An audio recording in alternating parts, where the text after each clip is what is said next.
మాజీ ఎంపీపీ సేవలు మరవలేనివని మాజీ మంత్రి హరీష్ రావు అన్నారు. సిద్దిపేట జిల్లా రూరల్ మండలం చిన్నగుండవెల్లి గ్రామంలో మాజీ ఎంపీపీ మెరుపుల సరస్వతి విగ్రహావిష్కరణ కార్యక్రమంలో ఎమ్మెల్యే హరీష్ రావు పాల్గొన్నారు. ఈ సందర్భంగా ఆయన మాట్లాడుతూ తెలంగాణ ఉద్యమంలో సరస్వతక్క వారి కుటుంబ సభ్యులు కేసీఆర్ కు చేదోడు వాదడుగా నిలిచారన్నారు.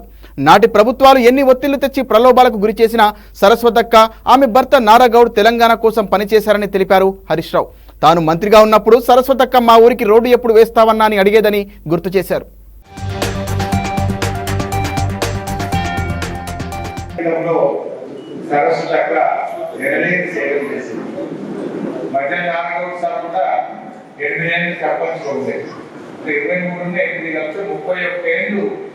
సర్పంచ్గా, ఎంపీటీసీగా, కోఆపరేటివ్ చైర్మన్గా, ఎంపీపీగా ఎన్నో సేవలు అందించిన కుటుంబం మా సరస్వతి నారాయణ గారి కుటుంబం.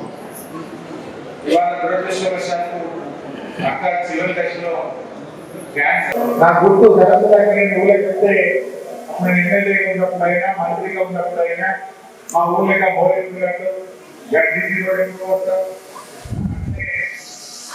మా పంటకి రోడ్ ఎక్కేస్తూ డబ్బులు చేస్తూ తాగలాగా ఊరుకోలు దాకా డబ్బులు కూడా చేయవా మా చిన్నగుండ వెళ్ళి డైరెక్ట్ సిద్దిపేటకు ఊళ్ళకి పాత కూడా ఎక్కువ చేస్తూ అయితే ఎక్కువ